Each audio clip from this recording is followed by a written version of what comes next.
GOP wave, on the verge of a new chapter of Washington politics of Republican rule on Capitol Hill. The president grapples with today's political reality as a lame duck. The American people sent a message, one that they've sent for several elections. Speedy justice. Pope Francis calls for fast, just action in the process of appealing for nullity. And Cold War remnant. 25 years after the fall of the wall, we tour a spy station in Berlin. Those stories and more on EWTN News Nightly for Wednesday, November 5th, 2014.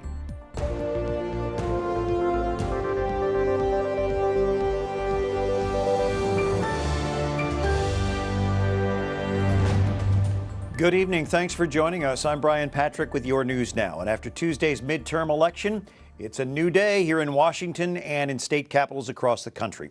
Republicans take control of the Senate, add to their House majority, and move into more governor's mansions. But the power shift within Congress will probably have the biggest impact on the nation's politics.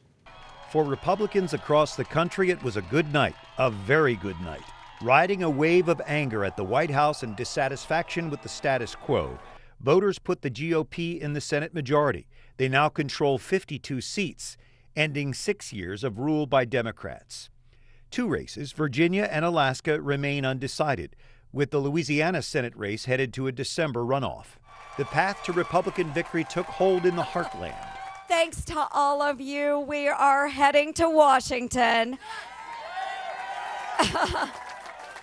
And we are going to make them squeal.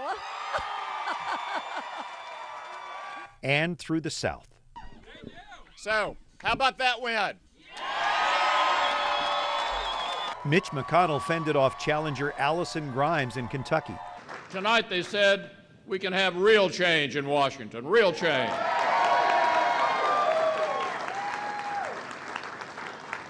And that's just what I intend to deliver. With a Republican majority, McConnell is likely to become the Senate's majority leader. In the House, more than a dozen races remain undecided, but Republicans are expected to hold more than 240 seats, their largest majority since Harry Truman was in the White House more than 60 years ago. Now the president will have to govern or fight with a Republican-led Congress for his final 2 years in office. But it doesn't sound like the president is looking for a fight tonight. Let's go to Chief White House correspondent Suzanne LaFranchi. Thank you, Brian. The president said that, quote, the Republicans had a good night. Now, that's a far cry from his description back in the 2010 midterm when he used the word shellacking. He said he hears the voters and he's partially to blame for the gridlock here in Washington, and he's ready to reach across the aisle. I'm looking forward to them putting forward a very specific agenda in terms of what they would like to accomplish. Let's compare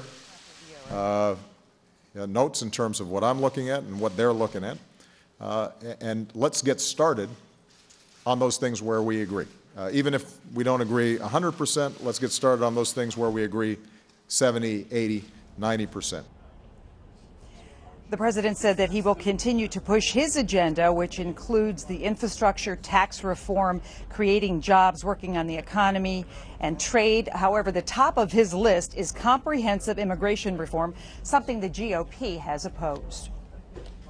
If, in fact, Republican leadership wants to see an immigration bill passed, they now have the capacity to pass it, and hopefully, engaging with me and Democrats in both the House and the Senate, it's a bill that I can sign because it addresses the real concerns that are out there. And the sooner they do it, from my perspective, the better.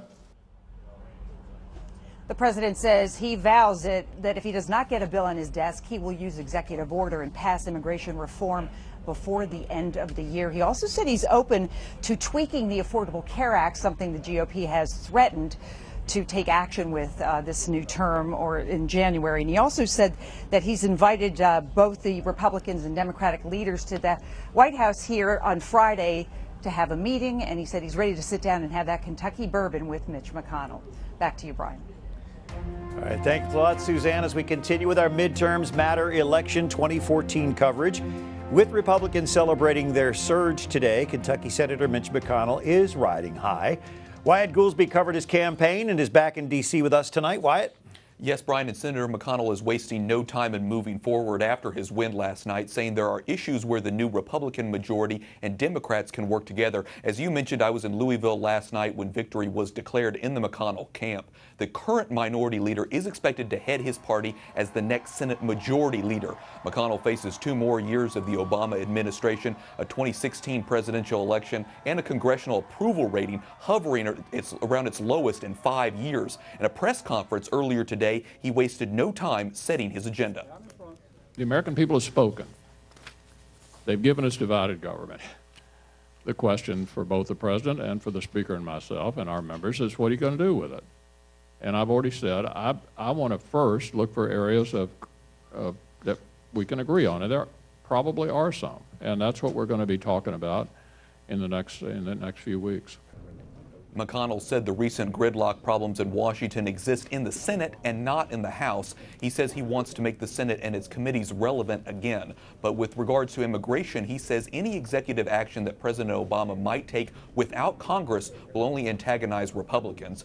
He was also clear that there would be no government shutdowns and no default on the national debt on his watch.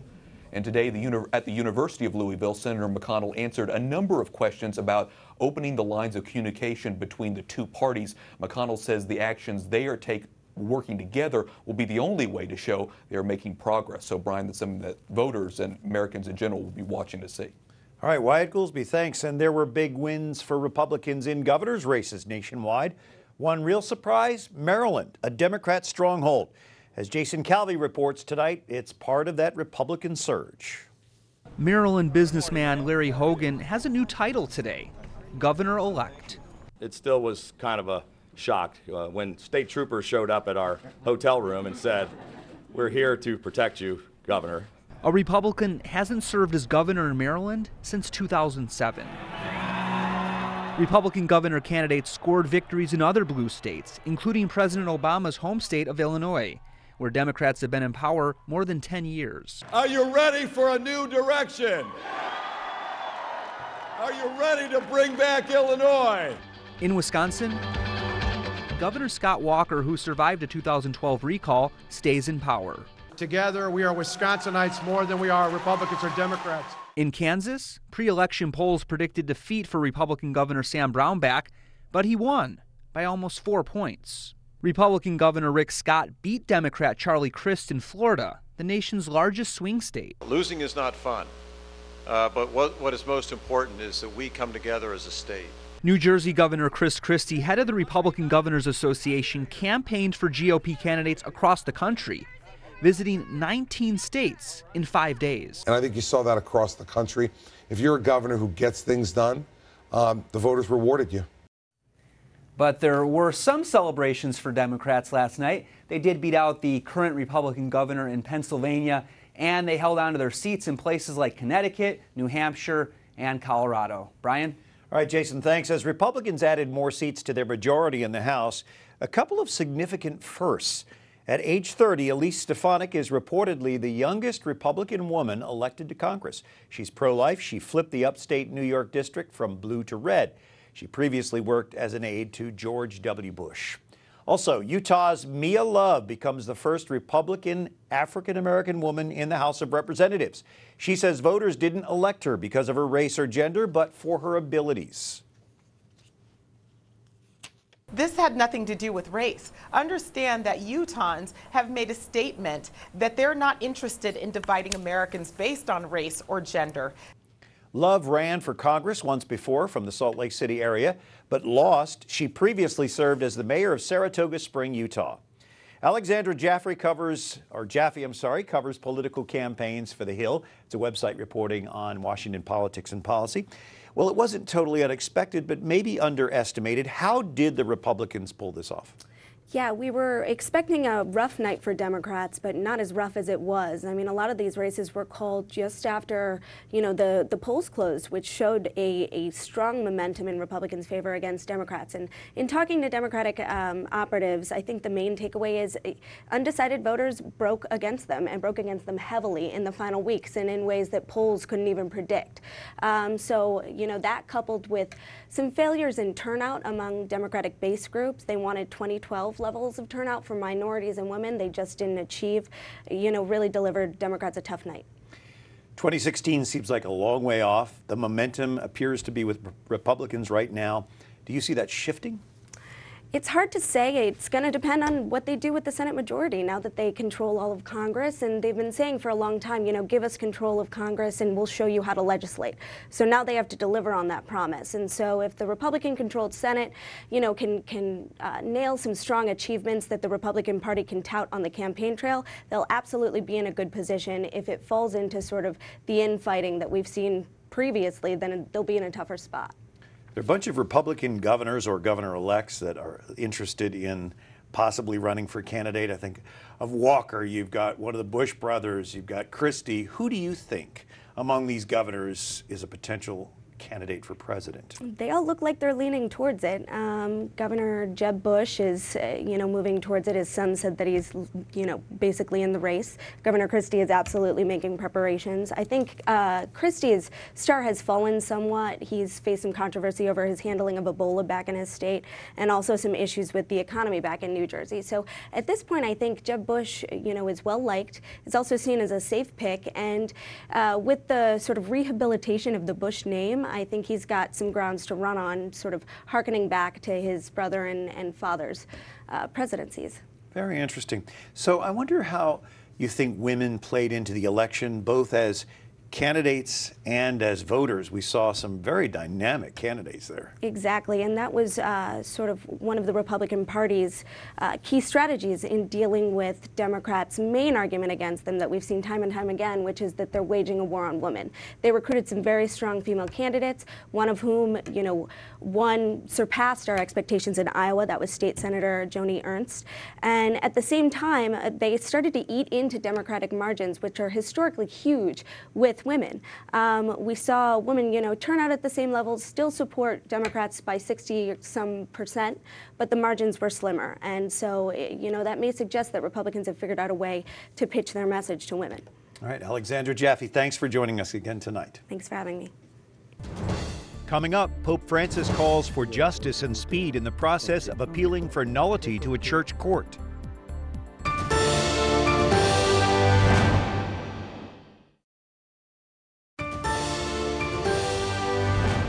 A bit of a surprise, just that the change in Congress was as dramatic as it was. The Republicans now have the opportunity to get something done.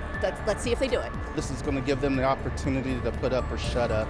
Some strong opinions from folks in D.C. today after Tuesday's midterms. Thanks for joining us on this Wednesday evening. I'm Brian Patrick. Pope Francis calls for justice and charity for divorced Catholics, asking the church to annul their marriages. The Holy Father spoke off the cuff today to participants of a Vatican course on annulments. He said as Archbishop of Buenos Aires, he was dismayed to learn of the hardships Catholics seeking annulments experience. He added he is considering suggestions made at last month's Vatican meeting on the family to make annulments free of costs. The Pope warns bishops to be servants who guide the people of God, not men who seek worldly power and honor. At today's general audience, Pope Francis continued his talks on the nature of the church, focusing on the role of the bishop. The Pope asked everyone to pray for bishops and urged the faithful to be united with them. The Shroud of Turin, believed by many to be the burial cloth of Jesus, is going back on public display. The relic that bears the faint image of a crucified man is normally kept in a climate-controlled case at the Cathedral of Turin. But between April and June of next year, it will be openly displayed. The viewing is free, but a reservation is required. Pope Francis himself is planning a visit, following in the footsteps of popes before him. American politics made headlines in Italy today. The foreign desk editor of Italy's state-run news wire Anza told EWTN News Nightly that our midterm elections dominated their news. He also told us how he thinks Europeans view American Republicans. People think that Republicans mean war in Iraq or war in Afghanistan. So that's the perception that people have here. I know that in the United States it's completely different because you had very, very harsh Republicans like Tea Party guys that have certain politics, and there are people that are much more moderated.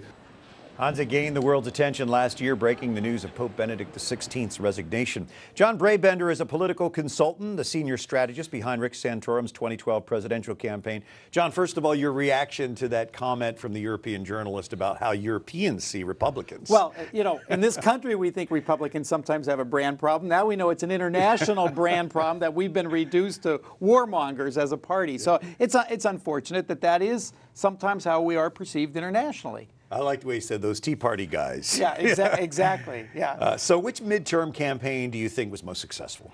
Well, if I had to single out one or two or three, I mean, I think certainly Cory Gardner in Colorado. I think Joni Ernst, and I would argue also probably Shelley Moore Capito in West Virginia.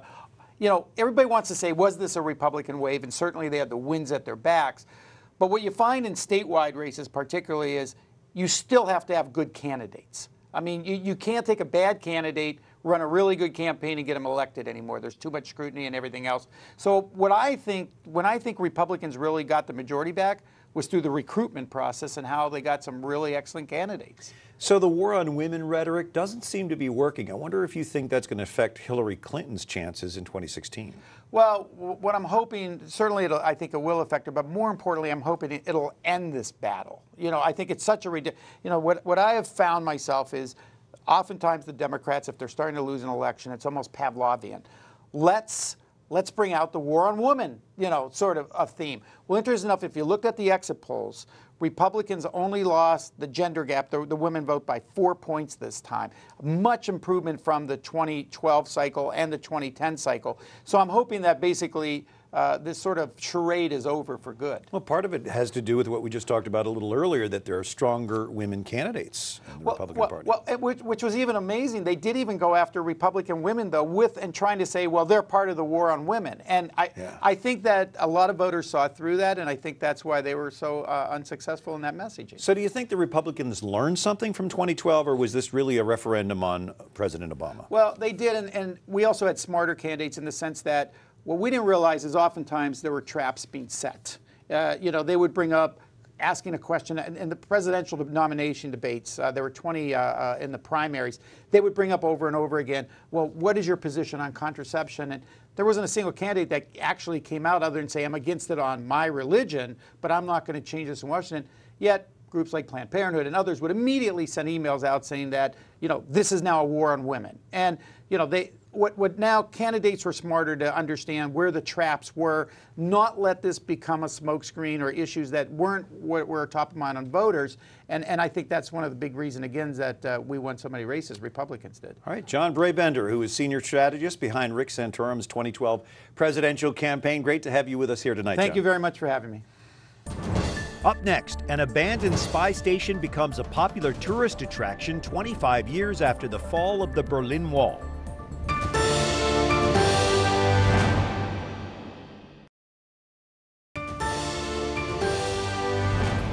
I was pleasantly surprised with the elections. I think the Republicans, they deserved it. Congress being controlled by the same party, I mean, you would hope that there might be some legislation that's worthwhile passed. Maybe the government will get some things done now.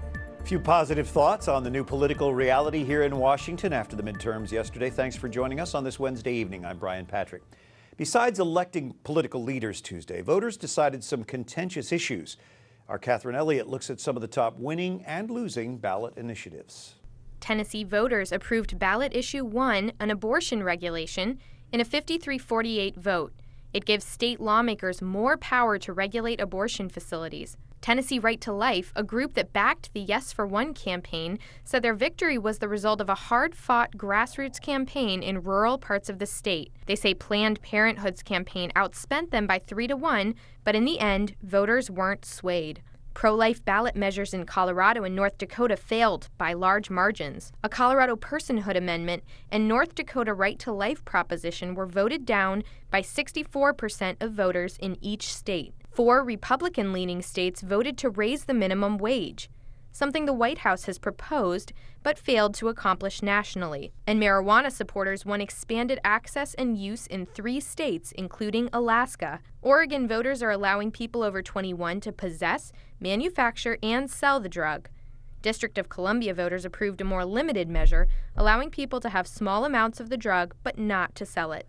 Catherine Elliott, EWTN News Nightly. Thanks, Catherine. Janine Maxon is Vice President of External Affairs at Americans United for Life. You heard Catherine report on that issue 1 in Tennessee. How big of a pro-life victory is that? It's a phenomenal victory. There was a Supreme Court decision in Tennessee over 14 years ago that had essentially been blocking every single piece of common sense legislation in Tennessee, including 5-month abortion bans, abortion clinic regulations. And the American people in Tennessee spoke up. They're pro-life, and they said they've had enough of it. They amended the Constitution so that it's neutral on abortion, and now we're going to be able to see these common sense measures get passed. So practically, how will this affect abortion clinics in Tennessee?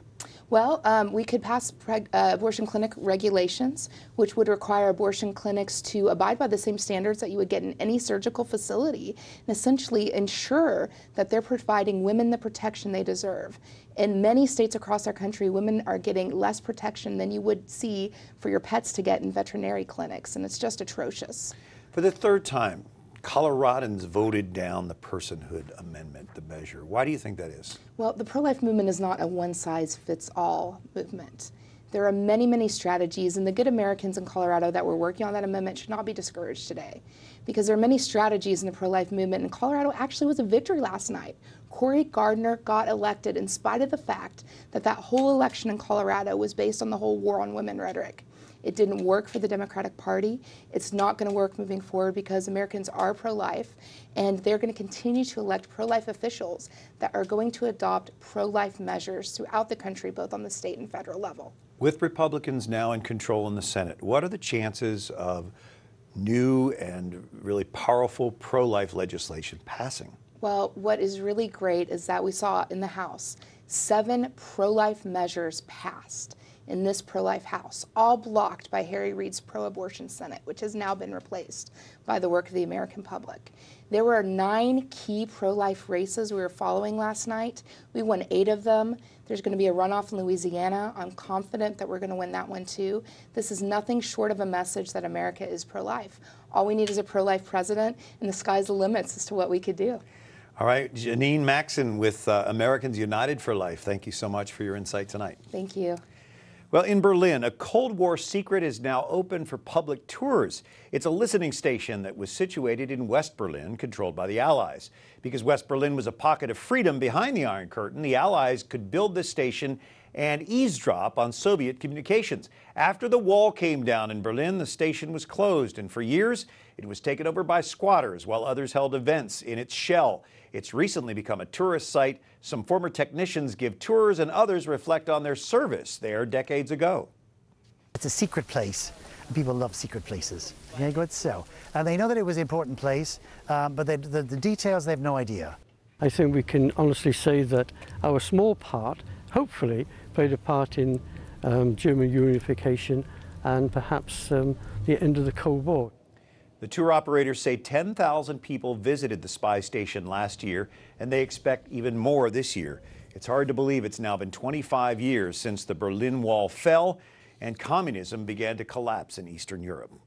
Well, until tomorrow, like us on Facebook, follow us on Twitter, watch again on EWTN's YouTube page. For all of us here at EWTN News Nightly, I'm Brian Patrick. We say goodnight tonight with some special moments from today's general audience with Pope Francis. God bless you.